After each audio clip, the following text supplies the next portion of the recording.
Hi, everybody. Welcome to Drag Racing's Golden Era. My name is Randy. I'm the editor-in-chief here, and once again, we are coming with you with a Legends of the Sports series interview. Tonight, Jeb Allen from his home is joining us to talk about his life in Top Fuel Racing, how he got started, and all the fun stuff along with it. Before we do that, though, I just want to tell you, Steve Reyes is coming up. He sent me his new book. Look for him at the end of August 2023 here, so we're going to have him on. Enough of that. Let's talk to Jeb. Hi, Jeb. How you doing? I'm really glad you joined us here. Well, thank you. It's really appreciative that somebody's documenting this stuff. It's a huge part of my life. Well, we always start with these interviews with sort of the how did you get involved in racing, but we kind of all know that story. You were a kid and you were part of a racing family. Tell me about that? Where it all began for you? Well, it was back at Lions Dragstrip in 1960. I was like 7.5 years old, and my mom said, "Come on, we're going to the races." My dad didn't even want to go, and we left the racetrack. My dad had bought a gas dragster called wasn't the freight train. It was something like that. It was a little flathead motor, and both my brothers was drove it. From that day forward, I think we spent almost every single weekend at the drag races, as long as there was one going on locally. It become really a whole family affair, as you would say. My brothers would take turns driving it. Um, and it progressed from that into the junior fuel cars. And my brother they had one called the Stinger and one called the Wasp. My mom and me really took the reins by the horn. My dad was so busy with his construction company to where every weekend on Monday, her and me would go out to the garage. We'd completely disassemble the cars and wash everything. And my dad had he built a whole garage to house this eventually after the first couple of years. And we would, if it needed to come apart, that back then they always didn't need to come apart, but most of the time, we ran them so hard they did. So, anyways, we'd wash all the parts and lay them on all the workbenches. My dad would be like a doctor and come in and with me and him and my mom and everybody put the car back together. I started to dislike my brothers at that time because they wouldn't even get their hands dirty. We did all the work and they got to drive it, which I never had any intention of driving one. But just to touch on the family part of it, it probably kept our family together because my brothers were pretty wild, especially the one.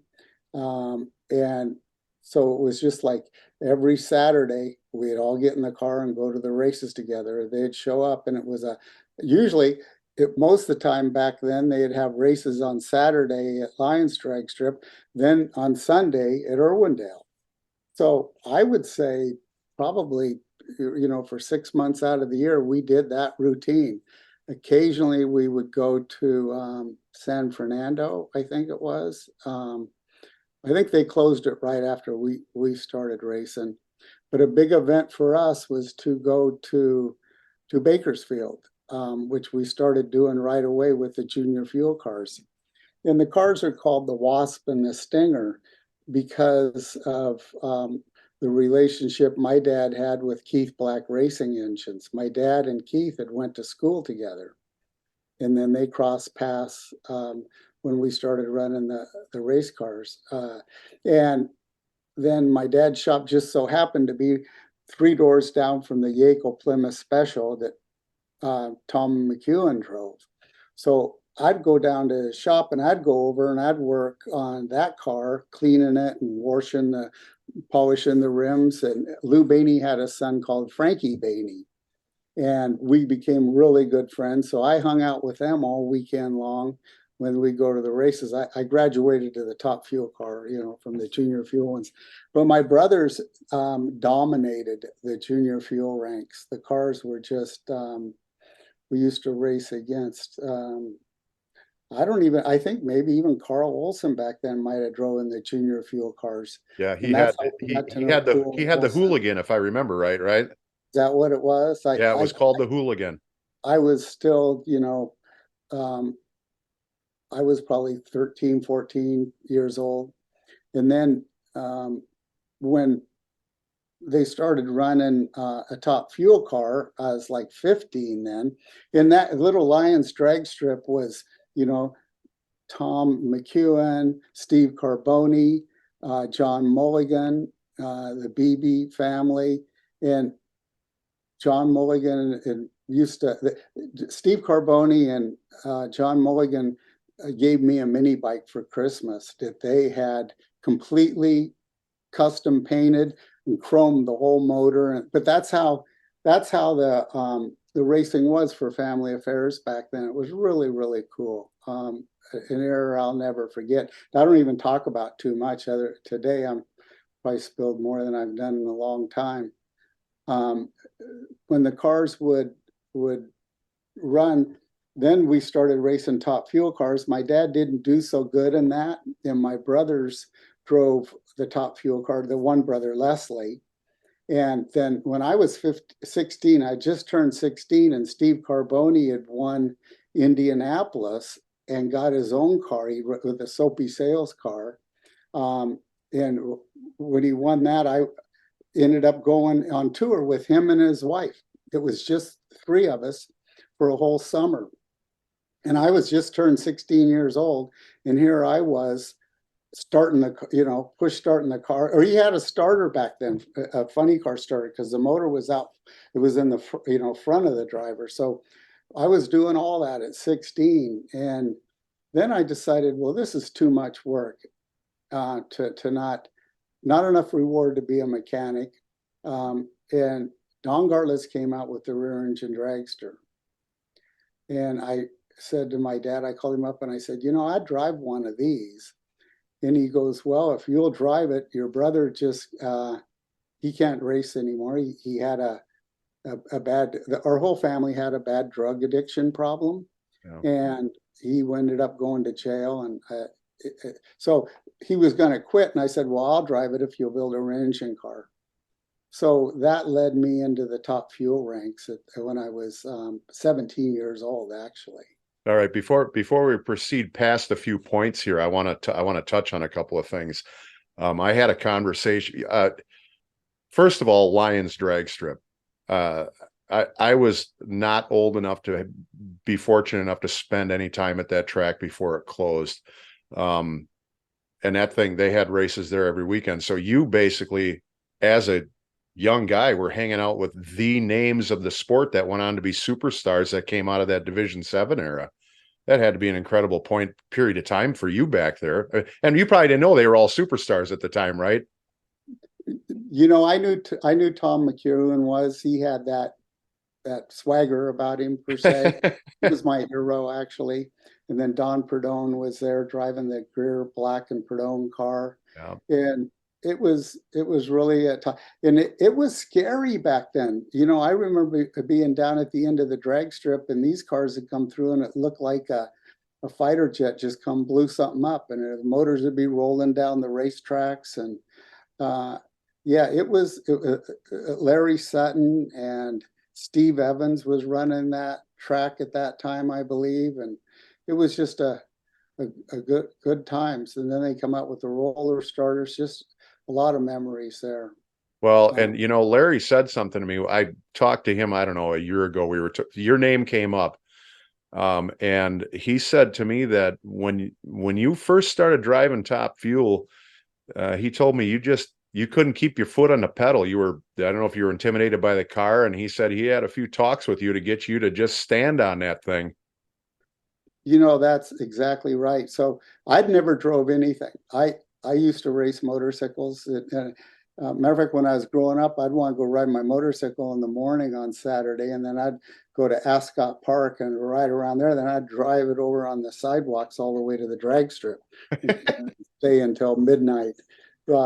Back then, when I was a little kid, we went to right down the street from Reith Automotives was a thing, something called Nick's or something. And that was where everybody went after the races with Joe Reith and Ed Mondello and just all the, anyway, that was quite a time. But so when I started driving the car, the only thing I'd ever drove was, a 16-second stock car once or twice, Then I get in this thing and I had to get a license in the front engine car. Yeah. And so I got my license first, then my dad built the car. He wouldn't do it until I could prove to him that I could drive it. So I made like the 9 runs or whatever you had to do. And at that time, Don Perdone and Tom McEwen signed my license. And I was able to muster it up with that thing. I have no idea, because it didn't go so fast. It didn't shake like the rear engine cars did. But all I remember was I had to make one run at night and the big wall of flames coming up. I just was thinking, God, that I don't want to do this. I told him I didn't want to do this. But, I think back, I don't know how much my parents really liked me, because they put a 17-year-old kid in a top fuel dragster that I think the youngest person to be licensed at that time was like 24 or 25 years old. And here I was 17 with getting a license.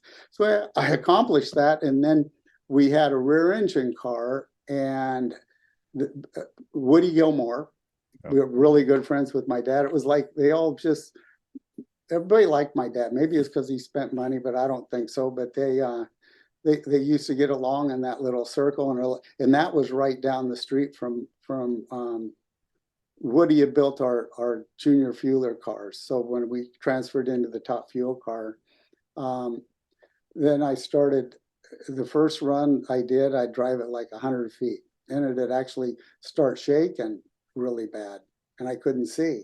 And so I went through about 12 runs like that, and then my brother said, well, I'll drive it to show you that it's not going to hurt you.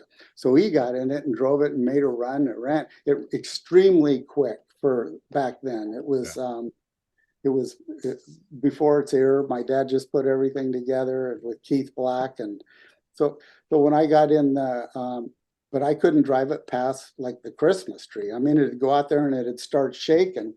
And Larry leaned in the car the last time. I'll never forget it. He leaned in the car and he said, your parents are putting up with this. Everybody else seems to be putting up with it, but I've had it. You need to reach down in between your legs and grab whatever you got. And believe me, you do it one time and it's like heaven. And it did. It went out there. It would shake for about a second of a 6-second run, and you couldn't see anything. And then after that, it was just like riding on a boat on the water. It's just so much fun. But after I got through that first time, and I'd say Larry had probably the most patience, and they were all scared of me. I mean, they didn't know if I could do it, or I was going to run into something, or because I was so young. But him and Tom McEwen helped me get through it. Mostly Larry, definitely. That's cool. Larry is one of the exact words Larry said. Reach down and grab your. Yeah, we won't repeat that here. So anyway, let's hit December 2nd, 1972. First of all, the last drag race at Lyons was just a freak show. There's no other way to describe it. Carl has talked with me many times about this, and I just talked to Moody about this, Don Moody, and why he pulled out of that, because even Carl said, I don't know if they actually had engine problems or they just got the hell out of there before the whole place came apart. And what Don told me was that they actually had bent a push rod, and Cerny looked at him in the pits and said, well, what do you want to do? They could have fixed it. And both of them agreed that let's just get the hell out of here before this place explodes. Because there was no way they were going to hit that run a 5-second run. It just wasn't going to happen. And they knew the crowd was going to come unglued. So the break rule, and there's Jeb Allen in the final against Carl Olson. Tell me about that. Well, just one little segment leading up to that. Yeah. My first race, I raced, I think Carl Olson, and he left this. Nobody ever told me, Larry, or nobody ever told me, hey, you got to look at the Christmas tree. I just go up and stage and muster up enough guts to make a run. And then my first race, I went up there and went, oh shit, that guy left. So I had to. And then my second race was Ontario Motor Speedway. And that's when Gartlett's went 251, I believe it was Yep. there in Yep. 71. And I went out of 32 cars, or even it might have been It was 64, 64. It was a 64 car field. 64 car show. I went down to the last four cars, which was a huge, I mean, that was big time, you know, back then. And then my next race was, I think, Lions Dragstrip, and or right about then. And we lost the first round. Then Steve Gibbs, I think, or maybe Steve Evans come up and said, "We'll give you $500 if you'll run again." I lost the second round. I never won a round. And I ended up in the final round. My car wasn't running very good. It ended up in the final round against Carl Olson. And it was just unbelievable. I have a picture that I'd given my, in Hot Rod magazine. I believe it was in the center fold out. And it shows a stage, and if you look real close, there's people closing. I was staging the car, and there was people walking up right at the staging light in front of me. I drove through like a wall of people.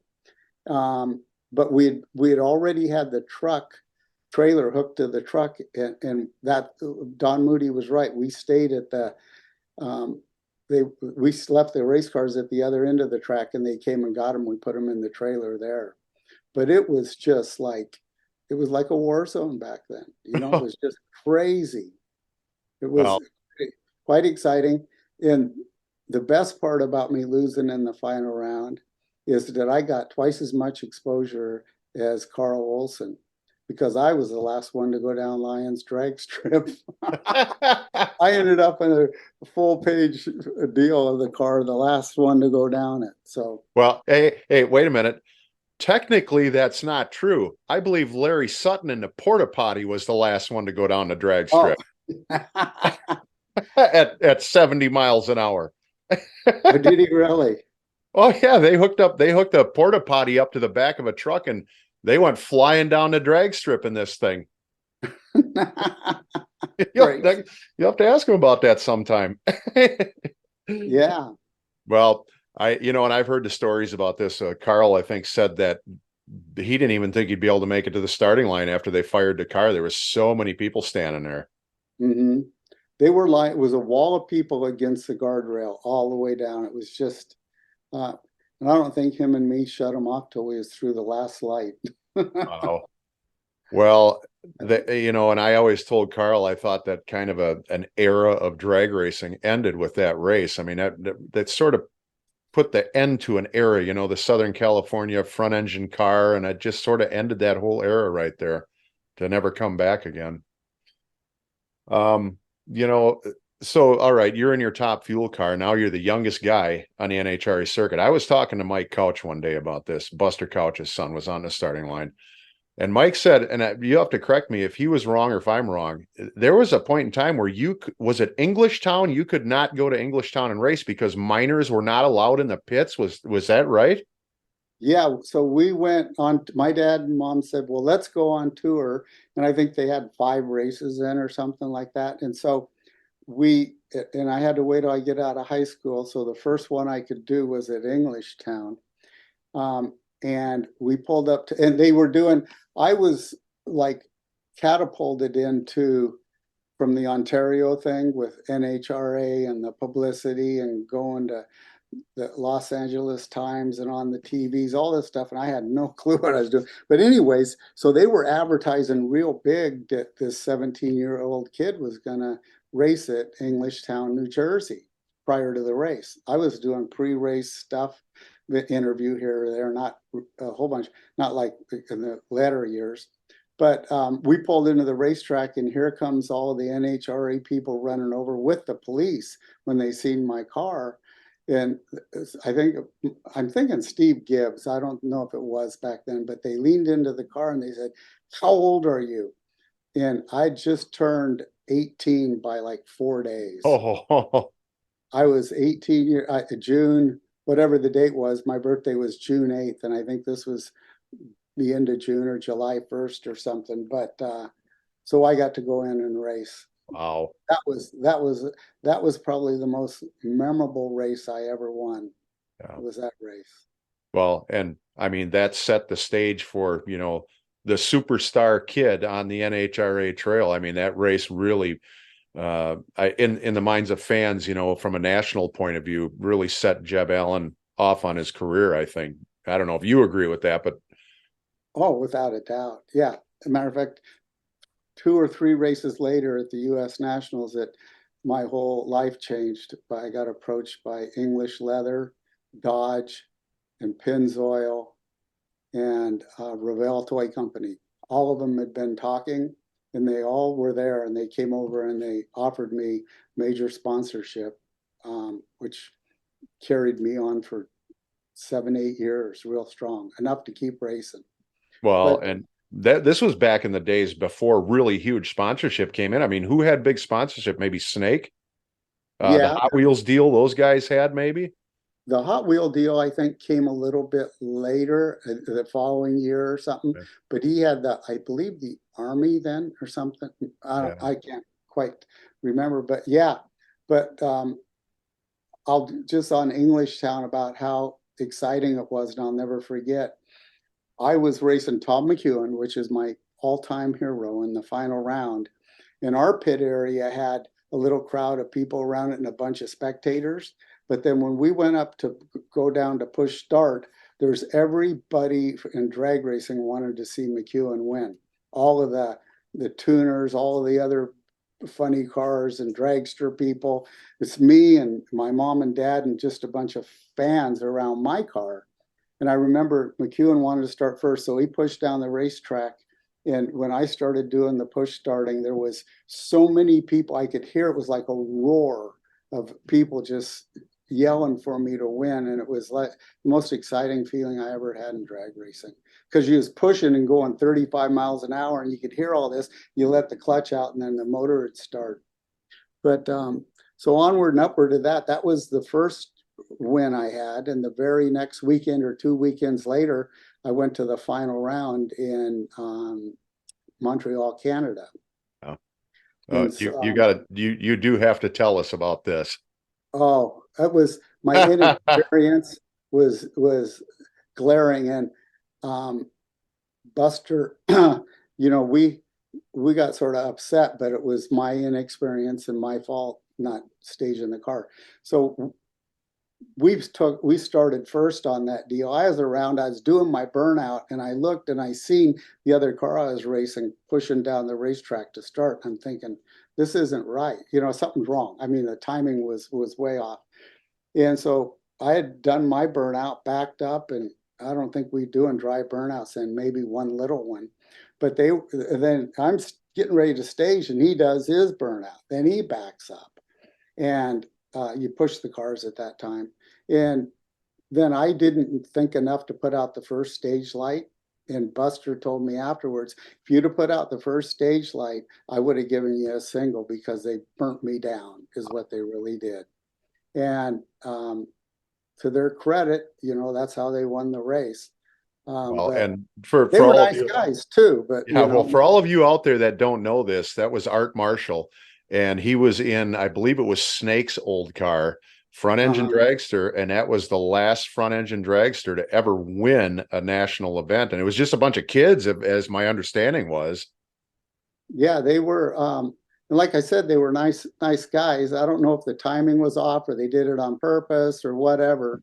But my engine got so hot, it melted and blew the O-rings out of the water filler jackets. Maybe it was a faulty O-ring, but it got so hot it melted a lot of stuff on the motor. And I just immediately, the water spewed all over the ground and I went up in smoke.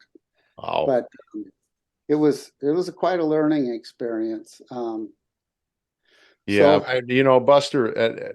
I've talked with Mike many times about this, and Mike wasn't at that event. He was too young for that, but he said that he always thought that Buster played it pretty fair up there in the starting line. He never wanted to be responsible for causing someone to win or not to win. So I don't know if that was your perspective. no, I just sit there waiting for the guy and didn't even go towards to stage the car. And like I was told afterwards, if you'd staged the car, it would have triggered a timeline that would have been the negotiate, or mitigated through me getting a single, maybe not, I don't know, but it was quite a deal. And that Uh, race, if I remember right, that race was like one of the first ones up there at Cent Air. It was like only an 8-car field or something, wasn't it? Nobody spoke English. We couldn't even get a breakfast in the morning. NHRA had put us up in the hotel and we found our way, but it was quite an experience. I heard those I remember Canadians I'd like to never seen, drink beer. I'm 18 now, right? And I'd never seen um, French girls walking around in bikinis and high heels. So, I heard those Canadians up there too like to drink their beer in the stands. I've oh heard yeah, stories about it. it was Molson Dragway um, in St. Air, Canada. Yeah. Um, so we, you've set yourself up here with some sponsorship money. How did that change? I mean, you go to the U.S. Nationals. Obviously, you didn't win that event, but what did that sponsorship money do for you? I mean, where did it take you? Well, I think my dad was the happiest because he was able to see me start a career at this, which I'd always dreamed about. I always wanted to do it from the time I was, 8, 9, 10 years old. I lived and breathed drag racing. And when they approached us and offered this sponsorship, they said, we're going to buy you 2 brand new motors. We're going to buy you a new truck and trailer. Dodge is going to give you a truck, and we're just going to completely do everything first class. And um, I got enough money to where my dad, we got home later that year. He took everything and I built all brand new, all brand new tools, everything. Then he sold his stuff and I started on my career and path then. And I remember going with English Leather and, or no, not English Leather, but Revell Toy Company, because as soon as I had built the new car, they came over and completely took it apart and measured every little single pipe. The car was the exact replica of my car. And I just so happened to have a rounded dash on this is where I'd rub it in.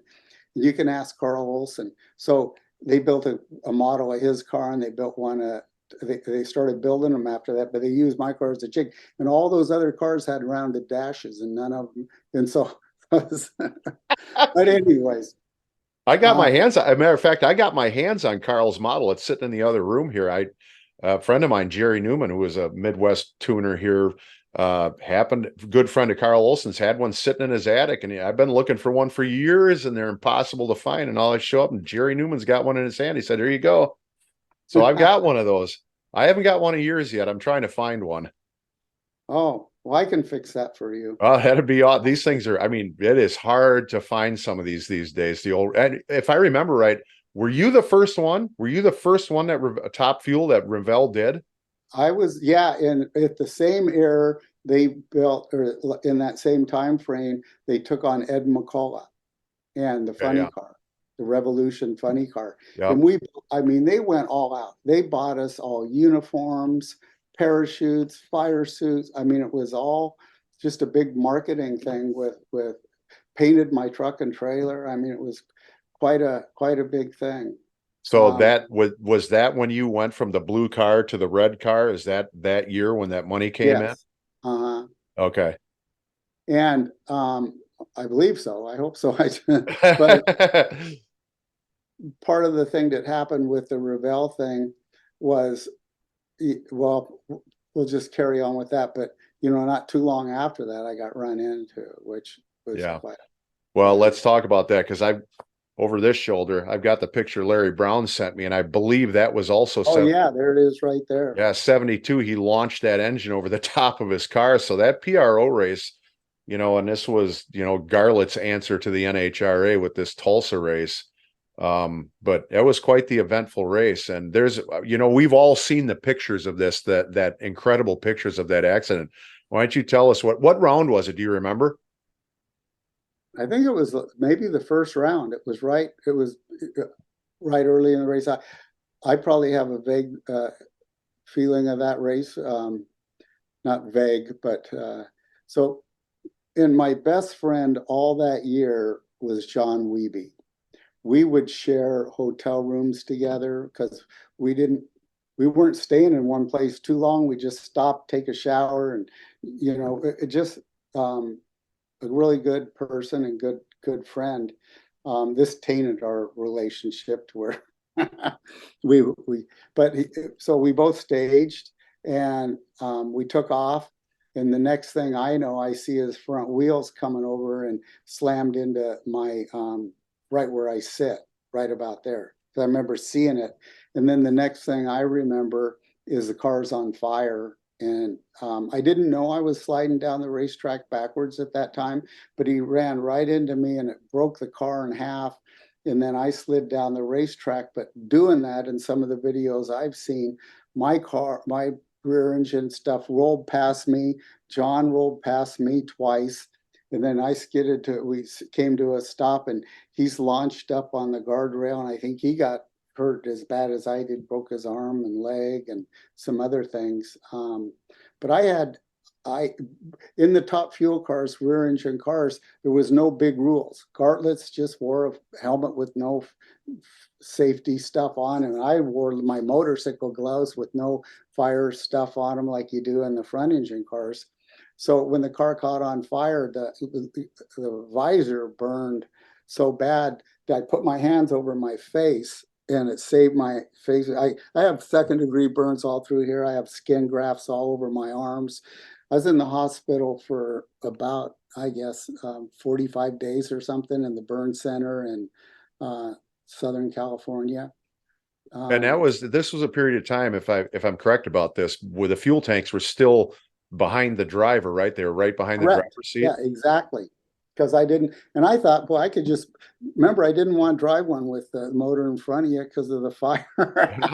First thing that happened to me was this. And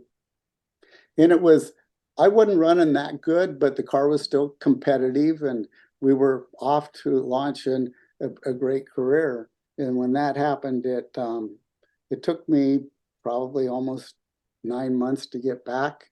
We able to salvage the front part of the car and put a new back end on it, and we went back to racing, and it didn't run too good. I remember at the U.S. Nationals, I decided to pass on that the following year. I couldn't get it to run, and but it was quite an experience, I'll tell you. Well, and I'm 19 years old, yeah. and here's all of my dreams shattered.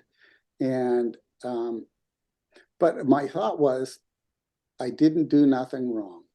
Okay, so if I always upset if I hurt anybody, I that was my main thing, was to never hurt anybody else. I knew I was taking my life into my hands, and I could die every time I got into it. So I was scared of it, and I respected it. Just like I ride my mountain bikes today, I ride pretty crazy, and I just don't want to ever hurt anybody. But I know it's like, well, I have 2 shoulder replacements and elbow replacements for mountain biking. So if that tells you. Hardcore. Yeah. But anyways, then to get back on my feet and put the car, you want me to continue on with that segment of how I got back? Yeah, before you get there, I mean, that whole period of time there, 1972, and you were talking about the fuel tank still behind the driver. I mean, Herm Peterson was horribly burned out at OCIR in an accident, and I've always wondered, just a curiosity, I've always wondered why it took the NHRA so long to mandate that those fuel tanks went out in front of the driver out there. There was enough accidents and enough evidence that they should have been moved long before they were. Well, I think I had my rear engine car before Herm Peters, and matter of fact, I know I did. I had the second one, or third or fourth one behind Gartlett's. There was a couple back east that had been built, but we pioneered it at the beginning. The idea and the thought behind it was, all that stuff's behind you, it catches on fire and blows up, the fire stays behind you. Nobody had thought that, it'd spin around the racetrack and go backwards. Flames would engulf the car. Yeah. Well, okay, so you're in the hospital, you get out of the hospital, and I can only imagine that it had to be a difficult thought in your own mind to be able to get back into one of these things and try it again? Yeah, and the thing that I said to myself is that I didn't do nothing wrong. Well, we put it all back together, and my sponsors actually stepped up and helped quite a bit. The It was a double-edged sword at that time. That's when the energy crisis hit. Yeah. And so all of my aftermarket sponsorships, other than Revell and Dodge and Pennzoil, sort of like depleted their funding for the car, because I had set up um, a way that I got a lot of money if I went every round. So with all these VHT and Simpson equipment and all these types of people. So when that happened, it was really tough to get going again. But I put the car back together, and I think it was Steve Evans that was running Irwindale Raceway at that time. And I said, I want to rent the racetrack. So I went out there. Keith Black's with me, my dad and mom and everybody, and we're running the car. And the last run, when I finally was going to run it all the way, the blower that hung a valve, the blower come off and hit the row bar and put a big dent in the row bar. I drug the supercharger. This is my third run, right? Drug it down the racetrack, and I got out of it, and I said, "You're not gonna. I got to do this." I love the feeling. I wanted to win again. That feeling of being a winner. So I ended up putting it back together. Keith and me figured it out. The Keith Black played a big role at that time in my racing career. I had actually taken the race car out of when Keith built me two brand new 426s that these sponsors paid for. He also said, "Why don't you come keep your car at my shop, and we'll work together, and we'll really make this something." So the relationship with Keith was just he taught me a lot of stuff about motors and how everything works. But anyways, we put it all back together, and then went out and forged ahead again. It was quite Well, a time. there I was I as I was left the dent. I left the dent in the row bar to remind me that this thing can hurt you. I did. I didn't fix it. probably not a bad idea. Um, so you're back in the car. You've got a period in the 70s here, up to about what 78, where this is a period in drag racing that I talked to Gary Beck about this too, up to maybe about 79 when a swindle chassis came in. There wasn't a whole lot really happening. You guys were all hanging right in that 230, 240 speed range, upper fives. There was really no progress happening. Why don't you talk about that period, what it was like? I mean, it just seemed kind of stagnant for a while. Well, like I said, the funding had depleted from what we had. So I went off and did match races. Yeah. I match raced Don Garlitz, Shirley Muldowney. I mean, we were running, I'd probably get it wrong, but at least 70 dates a year. I'd Holy race, crap. I'd race Friday nights in Gary, Indiana. Then we'd go race Wednesday nights in Saginaw, Michigan. Then we'd go somewhere and race all over the United States. And I just was following Garlitz's little deal. I mean, he's the promoter that put all that together and had this relationship with all the track people. And I was a big draw at that time. So I would race with him or race the local guy. But I backed off from the national events. I didn't run them as much as I was before because I couldn't afford to, because I had two motors. I had one motor that was for hauling ass, and I had one motor that was a match race motor. And so we could run that thing all day long. I mean, you never even had to take it apart hardly, except to service the bearings. But yeah, it was a pretty tough time. And then in 1976, I said to myself, well, I'm getting tired of this. So I'm either going to win a world championship or I'm going to go broke. And at that time, AHRA, from 76 on, I raced the NHRA circuit, the IHRA circuit, and the NHRA circuit, all three of them. And Garlis would do that. He was one of the only ones. Candice News was doing it. Jim and Allison Lee was doing it. I mean, but I said I need to win the world championship. So I won the 1976 AHRA World Championship in Okay. 76. And then that unleashed me to really go for it. And I think that's about the time you're saying that the cars started running better. Yeah. I'd learned a little bit about, or quite a bit about the fuel systems and the clutch management. W.R. Grace Company, Hayes Clutches, and Mr. Gasket came into the scene in my life at that time. And they helped me quite a bit with funding and pay for all my gasoline, hotel rooms, as much as they could do through their corporation, plus some money. But we also worked on the clutches. And that was a big thing back then. And I took we were making special fingers for it, different heat treated floaters and clutch discs and just all sorts of stuff with a guy named Bob DeVore and Bob Wyman through that company. And that really started putting my car on an edge there. Then Keith Black took me into Enderley injector systems and said, look, you need to concentrate on this. Yeah. And so I started massaging the barrel valves, which is the controlling system that delivers the fuel delivery system is what I started working on.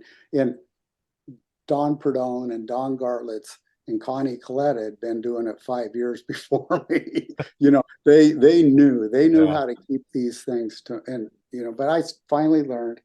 So in 1979, I think I did pretty good. 1980, I won the IHRA World Championship. I was third place in NHRA World Championship, and IHRA I won third place. And Beck was racing, I think, with Larry Minor at that time. Yes, he was. Yeah, we were going at it. Candies and Hughes, Richard Tharp, Gary Beck, myself, like Jim and Allison Lee was a big part of all of that back then too. And just a wonderful relationship. They talk about racing families and your friends living on the road with Raymond Beadle and Billy Myers and just all these folks. Everybody had a